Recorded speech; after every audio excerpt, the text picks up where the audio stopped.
Saturno tem anéis, Urano tem anéis. Júpiter e Netuno também têm os seus próprios anéis. Sendo um gigante gasoso, ter um anel ao seu redor parece algo bastante razoável. Mas, para os planetas rochosos do Sistema Solar interno, eles não têm uma gravidade forte o suficiente para capturar corpos celestes e, além disso, estão muito próximos do Sol, o que facilita a sublimação do gelo de água. Por isso, os pequenos planetas do Sistema Solar interno dificilmente conseguem ter os seus próprios anéis planetários. No entanto, o que talvez você não saiba é que, há muito, muito tempo, a nossa Terra talvez realmente tenha tido um anel planetário. Nos últimos anos, ao estudarem camadas geológicas do Ordoviciano, de 460 milhões de anos atrás, os geólogos descobriram algo estranho. Eles encontraram uma grande quantidade de fragmentos de meteoritos condritos do tipo L nessas camadas rochosas. Os chamados condritos do tipo L são um tipo de condrito ordinário com baixo teor de ferro, mas, sendo meteoritos comuns, o que haveria de estranho nisso? Primeiro, diferentemente dos fragmentos de meteoritos dispersos habituais,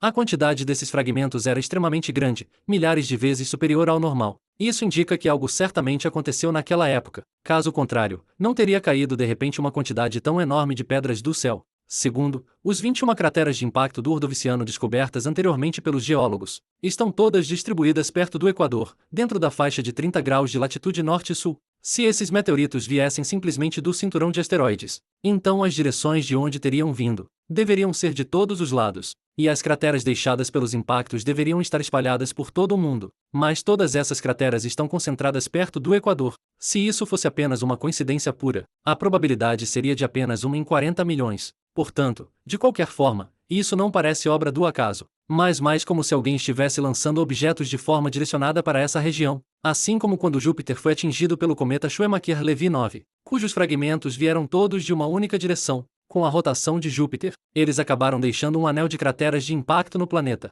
Mas essa situação também parece impossível aqui, porque, em condições normais, quando um corpo celeste se fragmenta em vários pedaços, os impactos desses fragmentos deveriam terminar rapidamente. Por exemplo, o impacto do cometa Schumacher-Levy 9 durou apenas alguns dias. Já a formação dessas 21 crateras ocorreu ao longo de um intervalo de tempo extremamente longo, chegando a até 40 milhões de anos. Isso claramente não parece ter vindo de um único corpo celeste. Não é muito provável que tenha vindo de corpos diferentes, e também não parece possível que tenha vindo de um único corpo. Então, afinal, o que está acontecendo? Ao analisar esses condritos do tipo L, os cientistas descobriram que, em comparação com outros condritos, a maioria dos condritos do tipo L sofreu impactos intensos antes de cair na Terra. Além disso, com base em medições isotópicas, a idade de exposição aos raios cósmicos desses meteoritos é muito semelhante. A chamada idade de exposição aos raios cósmicos refere-se ao tempo durante o qual meteoritos e outros corpos celestes ficaram expostos ao ambiente de raios cósmicos. Sabemos que o espaço está repleto de raios cósmicos, ou seja,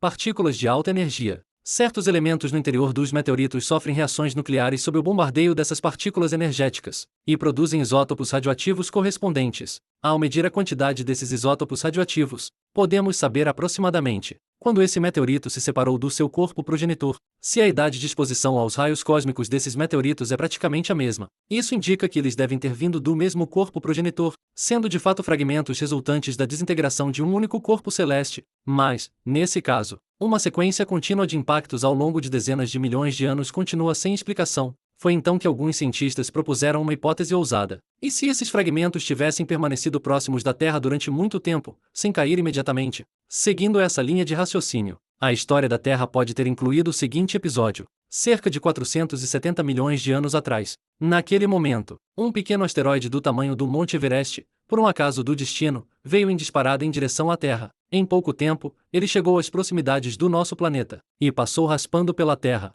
Embora não tenha colidido diretamente, a distância foi tão pequena, que era até menor do que a de alguns satélites de navegação em órbita média. Por isso, ele entrou completamente no limite de Roche da Terra naquela época, sob a ação das forças de maré terrestres. Esse asteroide foi primeiro esticado até assumir uma forma elipsoidal, e logo em seguida foi despedaçado como um biscoito sendo quebrado. Sob a atração gravitacional da Terra, uma pequena parte desses fragmentos caiu na atmosfera terrestre, enquanto a maioria formou um anel de detritos ao redor da Terra. Nas dezenas de milhões de anos que se seguiram, as rochas desse anel, devido à dissipação de energia, foram caindo continuamente na superfície da Terra. Essa é a origem das 21 crateras de impacto próximas ao Equador. Dezenas de milhões de anos de impactos de meteoritos não deveriam representar uma grande ameaça à vida na Terra? No entanto, em comparação com os impactos em si, A própria existência desse anel de detritos pode ter tido um impacto ainda maior sobre a biosfera. Alguns cientistas acreditam inclusive que esse anel temporário da Terra pode ter causado diretamente a primeira grande extinção em massa da história da vida no planeta, a extinção Ordoviciano-Siluriano. Esse foi um evento de extinção em massa em escala global, também conhecido como a Grande Extinção do Ordoviciano Tardio. Durante esse período, mais de 85% das espécies marinhas foram exterminadas. Muitos equinodermos e trilobitas desapareceram nessa época. Embora alguns atribuam essa extinção a causas como explosões de raios gama, alguns cientistas acreditam que talvez o anel da Terra tenha sido o verdadeiro culpado por trás desse evento. Esse anel rochoso de detritos fez a Terra parecer como se estivesse usando um enorme chapéu de sol. Algumas regiões, especialmente as de baixas latitudes, ficaram extremamente frias devido à falta prolongada de luz solar. Isso pode ter levado diretamente à glaciação de Hernantiano no final do Ordoviciano, como a era glacial mais fria dos últimos 500 milhões de anos da Terra. Embora sua causa específica não se resuma apenas ao anel terrestre, se esse anel realmente existiu, certamente havia uma ligação estreita entre os dois. Por exemplo, naquela época, grandes geleiras surgiram em regiões equatoriais que antes eram quentes, o que pode ter sido resultado do bloqueio prolongado da luz solar pelo anel planetário. Durante esse período, o nível global do mar caiu cerca de 80 metros, fazendo com que as plataformas continentais rasas em todo o mundo secassem e ficassem expostas,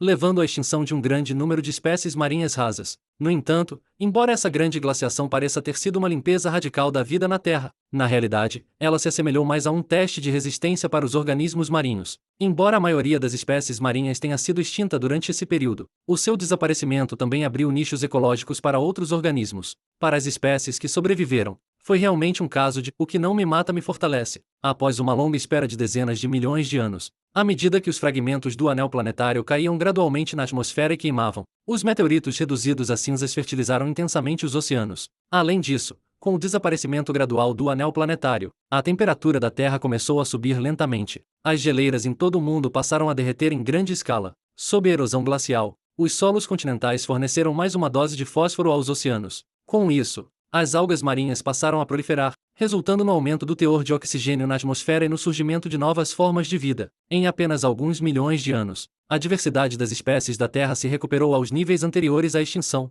É por isso que se considera que o impacto de longo prazo da extinção do Ordoviciano foi relativamente limitado. Após a breve instabilidade climática, as espécies sobreviventes, como alguns braquiópodes e graptólitos, rapidamente evoluíram para formas muito semelhantes às anteriores. Mas nada disso é o mais importante, porque essa extinção trouxe para a biosfera atual uma consequência absolutamente crucial. Com a extinção em massa dos organismos marinhos, os peixes sem mandíbulas, que ocupavam o topo da cadeia alimentar na época, também foram eliminados. Com isso, os nichos ecológicos das águas rasas ficaram amplamente vagos, o que abriu amplo espaço para o desenvolvimento posterior dos peixes com mandíbulas. Como ancestrais da maioria dos vertebrados, incluindo os seres humanos, a ascensão dos peixes com mandíbulas marcou a entrada da Terra em uma era totalmente nova.